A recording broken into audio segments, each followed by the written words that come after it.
അപ്പോൾ അവിടെ ചെയ്യുന്നവർക്ക് അവിടെ തന്നെ ഫ്രീ ഉണ്ട്, അവിടെ പോയി നമുക്ക് ഫ്രീ ആയിട്ട് ചെയ്യാം. 21 ദിവസം കഴിഞ്ഞിട്ട് എനി ടൈം പോയി ചെയ്യാം. പിന്നെ ഒരു കാര്യം എന്ന് വെച്ചാൽ, ചില ആൾക്കാർ ചോദിച്ചൊരു കാര്യമാണ് മിനോക്സിഡിൽ. അതായത് നമ്മുടെ ആ സ്ലിപ്പിൽ എഴുതിയിട്ടുണ്ട്, ഒന്നുകിൽ നമ്മൾ 21 ദിവസം കൂടുമ്പം, അതായത് 21 ഡേയ്സ് കഴിയുമ്പോൾ നമ്മളൊരു GFC എടുക്കുക.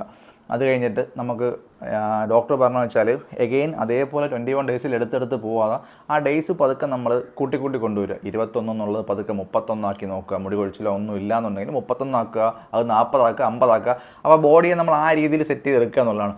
ഇനി അത് പറ്റാത്ത ആൾക്കാർ രാത്രി മാത്രം 1 ml മിനോക്സിഡിൽ 5% ആണെന്ന് തോന്നും അപ്ലൈ ചെയ്ത് പോയാലും മതി. അപ്പം അറിയാമല്ലോ, മിനോക്സിഡിൽ യൂസ് അറിയാമല്ലോ, ജസ്റ്റ് ബ്ലഡിൻ്റെ ഫ്ലോ ഇൻക്രീസ് ചെയ്യും ഈ ഭാഗത്തോട്ട്, അപ്പോൾ ആവശ്യം ന്യൂട്രീഷൻ കിട്ടും. അങ്ങനെ അല്ലേ? അങ്ങനെയാണെന്ന് തോന്നും. അപ്പം ഇതാണ് മിനോക്സിഡിൻ്റെ കാര്യം. മിനോക്സിഡിൽ കമ്പൽസറി അല്ല, പക്ഷേ യൂസ് ചെയ്ത് തുടങ്ങിയാൽ പിന്നെ യൂസ് ചെയ്യേണ്ടി വരും. അപ്പോൾ അതാണ് മിനോക്സിഡിൻ്റെ കേസ്. അപ്പോൾ അതുമായി GFC ആയി. അപ്പോൾ ഇത്ര എൻ്റെ ഓർമ്മയിലുള്ളൂ. അപ്പോൾ ഇനി എന്തെങ്കിലും ശ്രദ്ധിക്കേണ്ട കാര്യം ഉണ്ടോ എന്ന് പറഞ്ഞാൽ എനിക്ക് അറിഞ്ഞോളൂ. ആരെങ്കിലും ഡൗട്ട് ചോദിച്ചാൽ ഞാൻ അതെല്ലാം കൂടെ ഒരുമിച്ച് കോർഡിനേറ്റ് ചെയ്ത് ഒരു വീഡിയോ ഇട്ട് ചെയ്യാം. അപ്പോൾ ടാറ്റ ബൈ ബൈ.